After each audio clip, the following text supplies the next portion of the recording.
Hi everybody, I'm back in the kitchen, and today what I'm going to prepare is a delicious appetizer called the Tuscan Bean Crostini. So it's very easy. It's great to whip up at the last minute when you have some company coming over and you want to have a little something other than store-bought. You can whip this up in no time. So what I'm starting out with is I've preheated my oven to 375, and I have some little baguette cuts of French bread that I'm putting on a cookie sheet, and I lightly drizzled them with a little dab of olive oil. Very little. My oven is preheated, and I'm going to go ahead and toast these. I want them to get lightly toasted. So I don't know, we'll check on it, but probably about 5-10 minutes is all it should probably take. Okay, so what you're gonna need to make this dish is one 15-ounce can of white beans. It could be cannellini or it could be Great Northern, it doesn't matter, but white. And you can easily double this recipe, so depending on how many people you're serving, just double or triple the recipe that I'm doing. So I'm gonna do one can of 15 ounce that I've drained.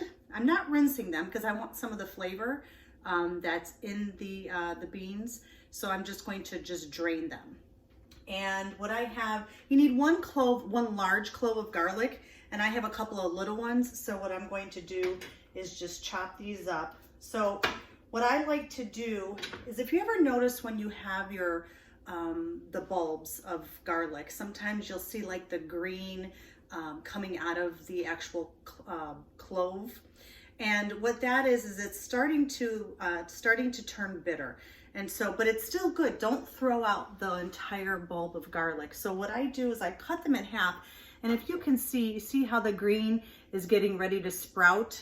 Well, that's where some of the bitterness is. So what I do is I just pull out that part of the garlic, and the rest of the garlic is still good. So don't throw it away.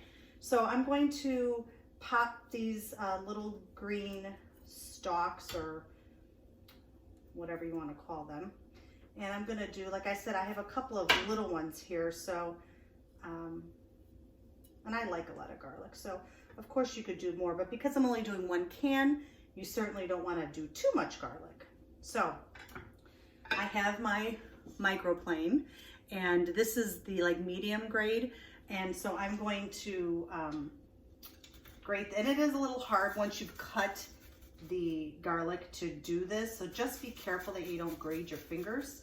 But I'm going to grate a few of these little pieces till I have a good amount, probably like, I don't know, a teaspoon, maybe tablespoon of garlic.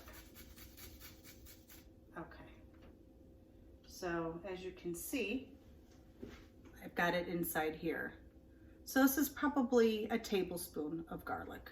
Okay, so I have that prepared.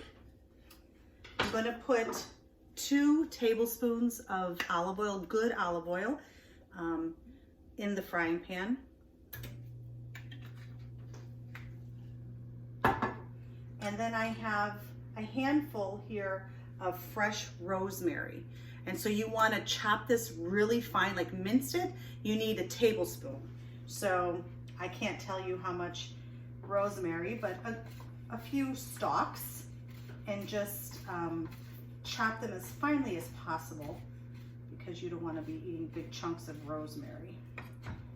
Just give it a few good chops. Let me turn on this oil, preheat the oil. You're also going to need a few splashes, and I mean splashes, I did not measure it, of chicken broth. So you'll know once you start pouring it in how thick or loose you want the bean dip to be. So we'll have to just eyeball it as we put it in the pan. So I have a tablespoon here of very finely chopped rosemary, fresh rosemary. Dried rosemary is just not going to do it. You need that flavor.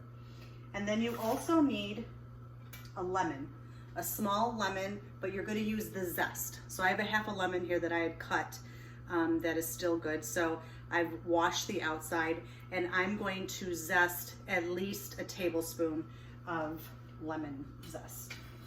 So I'm gonna move this over here.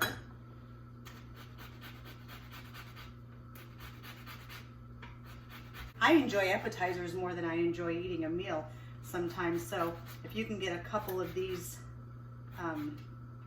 little appetizers put together, that's just as good as having a meal as far as I'm concerned. And I have another microplane, and this one is very fine, and this is good for zesting. So I have two different ones with different grates. So I have about a tablespoon of lemon zest here. So my oil is getting hot. You don't want it to be, of course, sizzling or bubbling, because then it's going to burn.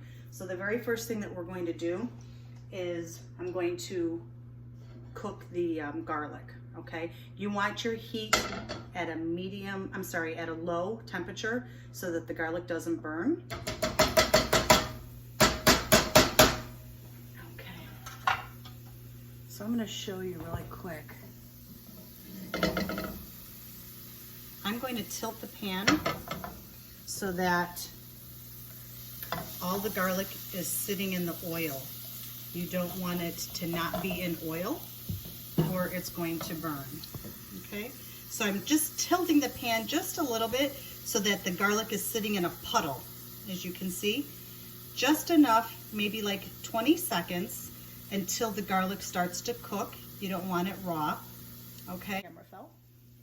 Okay, so now I'm moving the garlic around, because again, I don't want it to burn. So this is only like 15-20 seconds that you're going to have this garlic cooking in the oil. Okay, now I'm going to add a pinch of red chili, red pepper flakes on the heat that you like.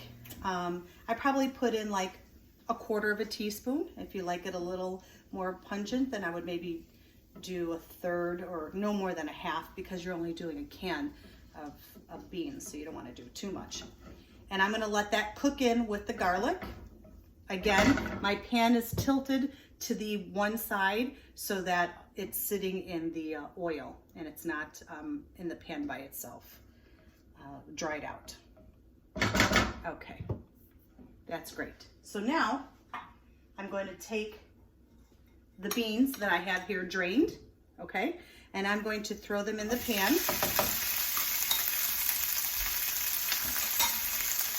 And now you can move everything around the whole pan. It doesn't have to be tilted anymore.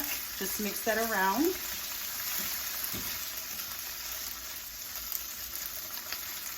And we're going to add the fresh rosemary in here as well.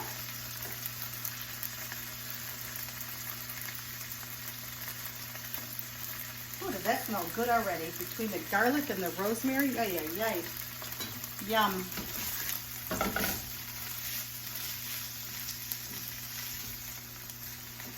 I'm going to show you what this looks like. See that there? Now what I'm going to do is I'm going to splash, watch how it goes, just like that. I can't even tell you how much that was. Maybe 1/8 of a cup, I don't know. Just so the beans are sitting in some juice in the broth, okay? Using the back of a spoon, you're going to mash some of the beans, not all of it, okay? You don't want to turn this into mashed potatoes, but you're going to mash some of the beans and leave some of them whole.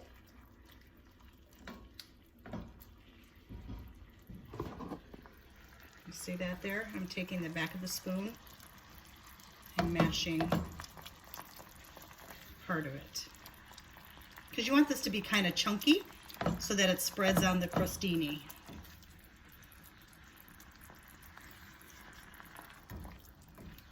Okay.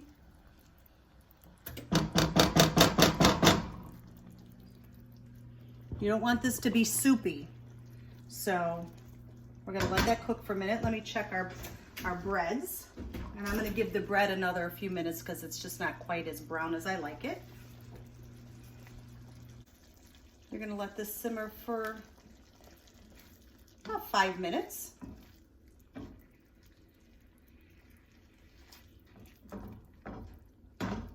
Oh, does this smell yummy? I'm going to add salt and the lemon zest at the very end because you want to add the salt to taste.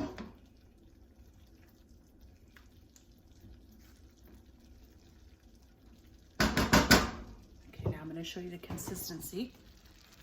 You see that?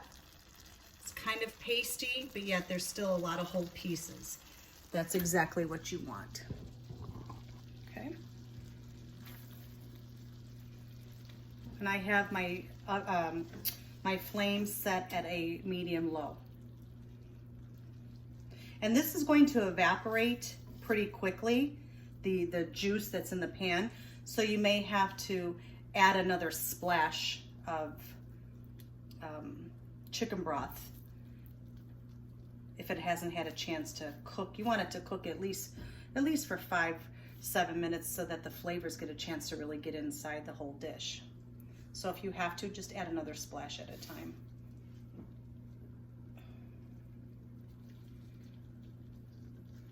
And so I think this is okay. I don't want to add any more to this particular pot because I don't want it to be soup. How are you going to put it on the bread? So let's just let this go for another minute or so. Okay. Let's check the bread.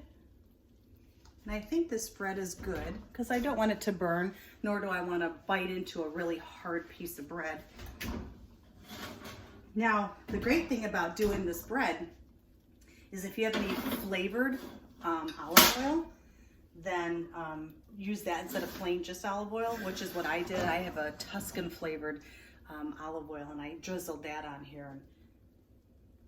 See, so this side it's slightly browned, but over here it's really not. This is how you want it, because any more and it's going to be really hard when you crunch into it. Okay, now what I'm going to do is add the lemon zest.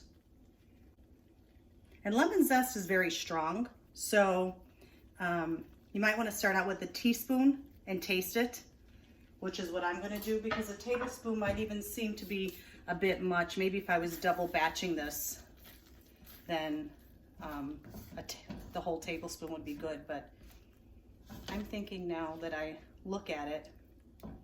Okay, now I'm going to add a pinch of salt also. Pinch, it's probably 1/4 teaspoon here. And that's to taste, of course. So start out real small with just a pinch in your hand, add it, taste it. If it's still a little bland, then you add more. Better to add than to put too much up front and then it doesn't taste good. So what I'm gonna do, and I would let this cool off a little bit, but I'm doing it just for the purposes of the video, is to put a little bit on here like this. And then what you could do is you could add a little lemon zest on the top, or a little sprinkle of Parmesan cheese. That would be really good too. And here you have it. And this is your appetizer.